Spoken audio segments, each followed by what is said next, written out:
এই দৃশ্যটি দেখার মতো। বাস থেকে নেমে যাবার সময় ড্রাইভারের সঙ্গে হাত মিলিয়ে শুভেচ্ছা জানিয়ে তারপরেই নামলেন তামিম ইকবাল খান।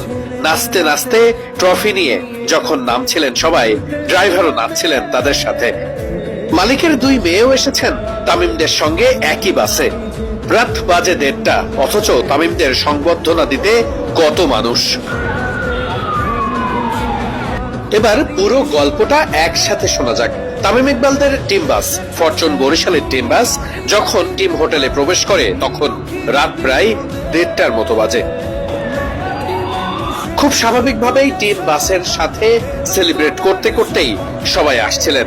অনেক রাত, তারপরেও টিম বাসকে নিরাপত্তা দিতে, ট্রাফিক ঠিকঠাক রাখতে নিরাপত্তারও কোনো কমতি ছিল না। বাসের সামনের দিকে চোখ পড়তেই দুইজন নারীকে দেখা গেল। তারা কারা? পরবর্তীতে দেখা গেছে মালিক পক্ষেরই দুই মেয়ে। তারা বাসের সামনে বসেই আনন্দ করতে করতে তারা এসেছেন দলের সাথে। তামিম ইকবাল আর কোচ সাধারণত সামনের সিটে বসেন, কিন্তু তামিম এদিন সিট ছেড়ে দিয়েছেন ওই দুইজনের জন্য। দলের সবাই তখন বাস থেকে নামার প্রস্তুতি নিচ্ছেন, সবাই উচ্ছ্বাস প্রকাশ করছেন, আর একই সাথে বাসের সামনের সিটে বসে থাকা ড্রাইভার সবাইকে শুভেচ্ছা জানাচ্ছেন। ঠিক এমন এক মুহূর্তেই নেমে আসছিলেন তামিম ইকবাল খান। তামিম ইকবাল নামার সময় ড্রাইভারের সঙ্গে হাত মেলালেন। ব্যাপারটা দেখতে যেন অন্যরকম এক আনন্দের। ড্রাইভারও তামিম ইকবালের এই হাত মেলানোর পর থেকেই যেন একটু বেশি হেসেছেন।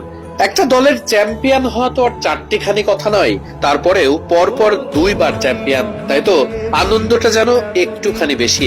অনেক রাত হয়ে গেছে, সবাই বেশ ক্লান্ত, তারপরেও আনন্দ তো আর থেমে থাকেনি। একেবারে শেষ অংশে ট্রফি নিয়ে নেমে আসতে থাকেন ক্রিকেটাররা।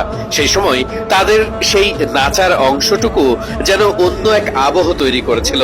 এই মোমেন্টগুলো নিশ্চয়ই সারা জীবনই মনে থাকে ক্রিকেটারদের। সব থেকে মজার ব্যাপার কি জানেন? দলের যে মালিক, তিনি বসেছিলেন সবার পেছনে।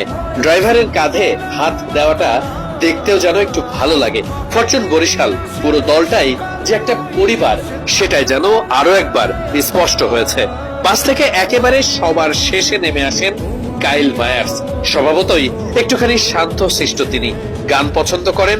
বাস থেকে যখন নেমে আসছিলেন তখনও তার কানে ইয়ারফোন, আর সেই হেডফোনেই গান শুনতে শুনতেই নেমে আসেন তিনি। এই দৃশ্য দেখে কে বলবে রাত তখন 1:30 বাজে, অথচ শেরাটনের পাশে যেন ঠাঁই দেওয়ার জায়গা নেই। দর্শকরা সেখানেও পৌঁছে গেছে। তামিমদের অভ্যর্থনা দিতে হবে। ফরচুন বরিশালের টিম ফ্যান এত বড়, যেটা